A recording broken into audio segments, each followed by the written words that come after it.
ടെലിവിഷൻ്റെ പുതിയൊരു പ്രോഗ്രാമിലേക്ക് സ്വാഗതം. UAE ഗുജറാത്ത് സ്ഥലത്താണ് നിൽക്കുന്നത്. നമ്മുടെ ഒരു സുഹൃത്തിൻ്റെ കോച്ചിൻ്റെ ഒരു അരങ്ങേറ്റമാണ് നടന്നുകൊണ്ടിരിക്കുന്നത്. അതിൻ്റെ ഒരു സ്റ്റേജ് പ്രോഗ്രാം ഇവിടെ നടന്നു. ഒരുപാട് തോന്നുന്നു. നമ്മളിപ്പോൾ ബാൽക്കണി സ്റ്റേജിലാണ് നിൽക്കുന്നത്. അവിടെ പരിപാടിയുടെ സ്റ്റാർട്ടിംഗ് ടൈമാണ്. അടുത്തതായി ഈ ചടങ്ങിന്റെ ഔദ്യോഗിക ഉദ്ഘാടനം ആരംഭിക്കുകയാണ്. അതിനു മുൻപായി വിശിഷ്ടാതിഥികളെ നമുക്ക് സ്വാഗതം ചെയ്യാം. ഭദ്രദീപം കൊളുത്തി ഈ ചടങ്ങ് ഉദ്ഘാടനം ചെയ്യുന്നതിനായി വിശിഷ്ടാതിഥികളെയും ടീച്ചറിനെയും ക്ഷണിക്കുന്നു.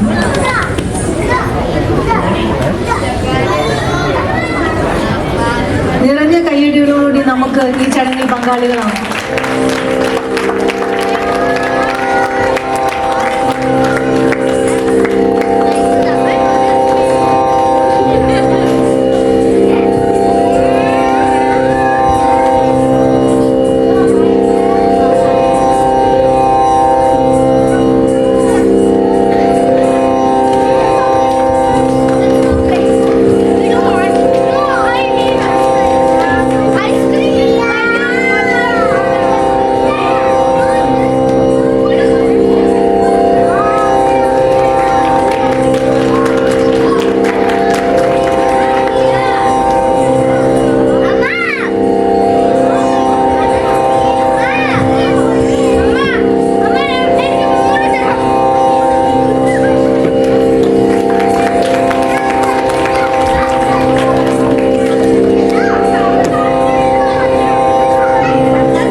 വിശിഷ്ടാതിഥികളെ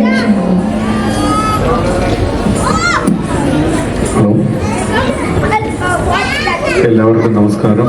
വേദിയിലും സദസ്സിലും ഇരിക്കുന്ന വിശിഷ്ട വ്യക്തികൾ, എൻ്റെ സഹോദരി സഹോദരങ്ങളെ, സത്യത്തിൽ ഇന്ന് ഇങ്ങനൊരു പരിപാടിക്ക് വന്ന് ഇതുമായിട്ട് ബന്ധപ്പെട്ട് ഇവിടെ എത്താൻ സാധിച്ച വളരെയധികം സന്തോഷമുണ്ട്. എല്ലാവർക്കും നമസ്കാരം.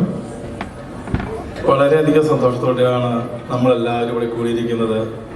ഏകദേശം 15 കുട്ടികൾ 1-2 വർഷമായിട്ട് കഠിനാധ്വാനം ചെയ്ത് അവരുടെ സ്വപ്ന സാക്ഷാത്കാരമാണ് ഇന്ന് നടക്കാൻ പോകുന്നത്. ആ സന്തോഷത്തിൽ പങ്കുചേരാൻ എനിക്കും ഒത്തിരി സന്തോഷമുണ്ട്. നമുക്കറിയാം, സാധാരണ ഒരു സിനിമാറ്റിക് ഡാൻസ് പോലെയല്ല നമ്മുടെ ക്ലാസിക് ഡാൻസ്. അതിലൊത്തിരി നമ്മൾ ഹാർഡ് വർക്ക് ചെയ്താൽ മാത്രമേ നമ്മൾ പറയും നമ്മുടെ മനസ്സ് പോകുന്നിടത്ത് കൈ പോകണം, കൈ പോകുന്നിടത്ത് നമ്മുടെ എന്താണോ നമ്മൾ മനസ്സിൽ പ്രതീക്ഷിക്കുന്നത് നമ്മുടെ ആംഗ്യം കൊണ്ട് കാണിച്ചു കൊടുക്കേണ്ട ഒരു കലയാണ് ഈ ക്ലാസിക്കൽ ഡാൻസ്. അപ്പോൾ ഒത്തിരി ഹാർഡ് വർക്ക് ഉണ്ട്. കഴിഞ്ഞ ദിവസം ഞാൻ ഔട്ട്ഡോർ ഷൂട്ടിങ്ങിന് ഞാൻ ഒരു കൊച്ചിനോട് ചോദിച്ചു, മോളെ എങ്ങനെ ഉണ്ടായിരുന്നു ഔട്ട്ഡോർ ഷൂട്ടിങ്ങിന്?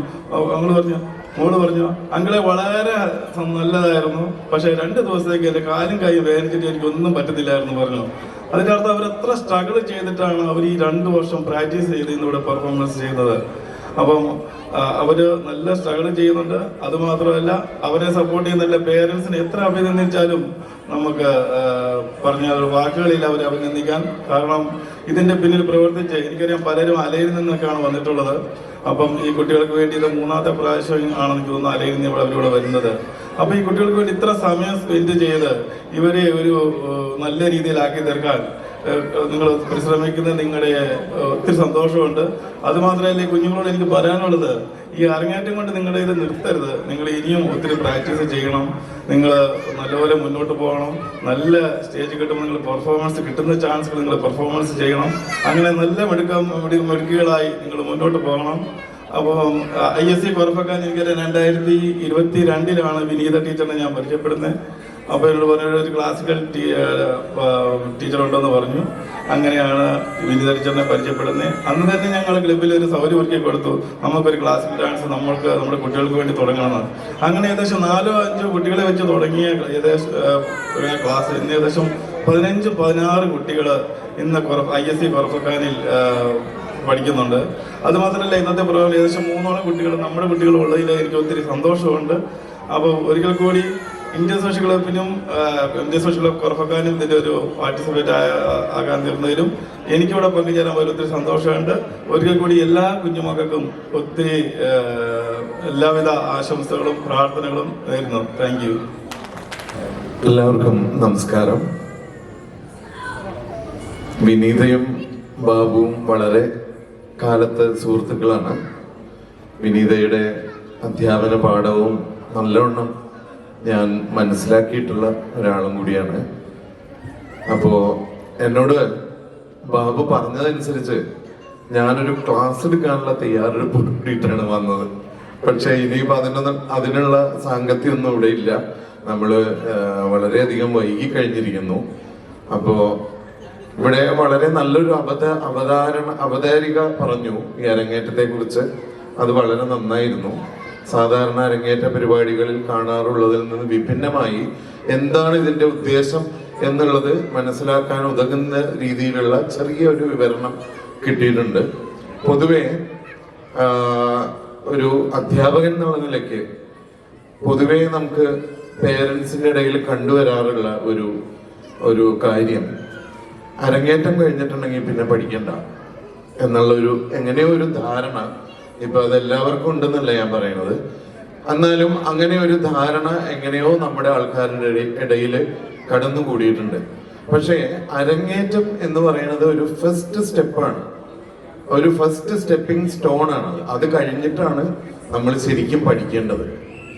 അപ്പോ ഈ അരങ്ങേറ്റം കഴിഞ്ഞിട്ട് ഇവിടെ ഇപ്പൊ വിനീത ടീച്ചർ തയ്യാറെടുപ്പിച്ചിട്ടുള്ള എല്ലാ കുട്ടികൾക്കും തന്നെ ഓരോ കുട്ടികൾക്കും ഒരു 2 മണിക്കൂർ ഭരതനാട്യ കച്ചേരി മാർഗം അരങ്ങേറാനായിട്ട് സാധിക്കട്ടെ എന്ന് ഞാൻ ആശംസിക്കുന്നു. അപ്പോൾ കുട്ടികളും പേരൻസും മനസ്സിലാക്കേണ്ടത് എന്താന്ന് വെച്ചാൽ ഇപ്പൊ നമ്മൾ ഈ കാണുന്ന ഈ ആദ്യത്തെ ഒരു അരങ്ങേറ്റം ജസ്റ്റ് ഒരു നമ്മുടെ പഠനത്തിന്റെ വാതിൽ തുറന്നു വന്നിരിക്കുന്നു. ഇപ്പോ ഇനിയാണ് നമ്മൾ പഠിക്കേണ്ടത്. അപ്പൊ ഇനി ഗൗരവമായി നമ്മൾ പഠിക്കണം. അപ്പോ അതാണ് ആ ഒരു കാര്യമാണ് നമ്മൾ മനസ്സിലാക്കേണ്ടത്. കാരണം പലരും പറഞ്ഞു തന്നെ നമുക്കറിയാം. ഇപ്പൊ പഠിക്കലുണ്ടോ എന്ന് ചോദിക്കുമ്പോഴേക്കും ഇല്ല മാഷെ, മോളുടെ അരങ്ങേറ്റമൊക്കെ കഴിഞ്ഞു. അപ്പോൾ അരങ്ങേറ്റം കഴിഞ്ഞാൽ പിന്നെ വേണ്ട, അതൊക്കെ എല്ലാം പെട്ടിയിൽ കൂട്ടി വെക്കാം എന്നുള്ളൊരു ധാരണ ഉള്ളത് കൊണ്ട് അത് പറഞ്ഞു എന്ന് മാത്രം. പിന്നെ നമ്മൾ ഇവിടെ കൂടിയിരിക്കുന്ന എല്ലാവരും തന്നെ ഒരു കണക്കിന് ഭാഗ്യം ചെയ്ത ആൾക്കാരാണ്. അപ്പോ ബിക്കോസ് നമ്മുടെ കുട്ടികളെ ഒരു കല പഠിക്കുവാനായിട്ട് ഉള്ള ആ ഒരു എന്താ പറയാ, ആ ഒരു ഡെഡിക്കേഷനോട് കൂടി അത് പഠിക്കാനായിട്ടുള്ള ഒരു സമയം ധനം ഇതെല്ലാം ചെലവഴിക്കാനായിട്ട് താല്പര്യമായിട്ടിരിക്കുന്ന പേരൻസ് ആണ് എല്ലാവരും. അപ്പോ അതുകൊണ്ട് നിങ്ങൾ എല്ലാവരും തന്നെ നിങ്ങളുടെ കുട്ടികൾക്ക് കൊടുക്കാവുന്ന സേവിങ്സ് ആണ് നിങ്ങൾ ഈ ചെയ്യുന്നത്. ഇപ്പൊ പലരും പറഞ്ഞു കേൾക്കാറുണ്ട്, ഇപ്പൊ നമ്മളെല്ലാവരും ഒക്കെ തന്നെ നമ്മൾ പണം സേവ് ചെയ്യാൻ ആൾക്കാരാവും. വേണ്ടത് തന്നെയാണ്. നമ്മൾ നാളേക്ക് ഒരു മുതൽക്കൂട്ട് പണം സേവ് ചെയ്യണം, വേണം. പക്ഷെ അതിനോടൊപ്പം നമ്മുടെ കുട്ടികളിലെ ആത്മീയമായ വളർച്ചയ്ക്കും അല്ലെങ്കിൽ സ്വഭാവ രൂപീകരണത്തിനും നല്ല വ്യക്തികളായിട്ട് വളരാനും വേണ്ടുന്ന എന്ത് കാര്യമാണ് നമ്മൾ ചെയ്യുന്നതെന്നും കൂടി നമ്മൾ ആലോചിക്കണം. അതിനുള്ള ഏറ്റവും ഈസിയസ്റ്റ് വേ ആണ് സംഗീതം. അപ്പോ നിങ്ങളിൽ പലർക്കും തോന്നും, ഈ മാഷ് ഇതെന്താണ് ഇവിടെ ഡാൻസിന്റെ അരങ്ങേറ്റ പരിപാടിയിൽ വന്നിട്ട് സംഗീതം എന്ന് പറയുന്നതെന്ന്. നമ്മളുടെ ഭാരതീയ കലാശാസ്ത്രം അനുസരിച്ച് അറിയുന്നവരുണ്ടാവും, ഇല്ല എന്നല്ല. സംഗീതം എന്നുള്ള വാക്കിന്റെ അർത്ഥം ഞാനൊരു കുറച്ച് സമയം എടുക്കുന്നുണ്ട്, ക്ഷമിക്കുക, വേഗം നിർത്തും. സംഗീതം എന്നുള്ള വാക്കിന്റെ ഒരു ഡെഫിനേഷൻ പറയുന്നത് ഏൻഷ്യന്റ് ഡെഫിനേഷൻ, 5000 കൊല്ലത്തിന് മുന്നേ ഉള്ള ഡെഫിനേഷനാണ്. ഗീതം വാദ്യം തഥാ നൃത്തം ത്രയം സംഗീതം ഉച്യതേ. ഗീതം, വാദ്യം, തഥാ ആൻഡ് നൃത്തം. അപ്പൊ ഈ ഗീതവും വാദ്യവും നൃത്തവും, ഗീതം എന്ന് പറഞ്ഞാൽ നമുക്കറിയാം പാട്ട്, വാദ്യം എന്ന് പറഞ്ഞാൽ ഇൻസ്ട്രുമെന്റൽ മ്യൂസിക്, നൃത്തം ഡാൻസ്. അപ്പൊ ഇത് മൂന്നും കൂടി ചേരുന്ന ഘടകത്തെ ആണ് സംഗീതം എന്നുള്ള ടേം കൊണ്ട് ഉദ്ദേശിക്കുന്നത്. ഇതിന് ഈക്വലന്റ് ആയിട്ടുള്ള ഒരു ട്രാൻസ്ലേഷൻ ഇംഗ്ലീഷിൽ ഇല്ല. നമ്മളിപ്പോ സംഗീതം എന്ന് പറഞ്ഞാൽ മ്യൂസിക് എന്ന് പറയും. പക്ഷെ മ്യൂസിക്കില് വെസ്റ്റേൺ അല്ലെങ്കിൽ ഇംഗ്ലീഷിൽ മ്യൂസിക് എന്ന് പറഞ്ഞാൽ അതിൽ ഡാൻസ് പെടുന്നില്ല. അപ്പൊ നമ്മളുടെ സിസ്റ്റം അനുസരിച്ചിട്ട് ഇത് മൂന്നും ഇന്റർ റിലേറ്റഡ് ആണ്. അതുകൊണ്ടാണ് പഴയ നടുവന്മാരെല്ലാവരും തന്നെ സംഗീതത്തിൽ അതിനിപുണരായിരുന്നത്. അപ്പൊ ഭരതനാട്യം പഠിക്കുന്ന ഒരു കുട്ടി തീർച്ചയായിട്ടും കർണാടക സംഗീതം അഭ്യസിക്കേണ്ടതാണ്. ഇത് രണ്ടും നമുക്ക്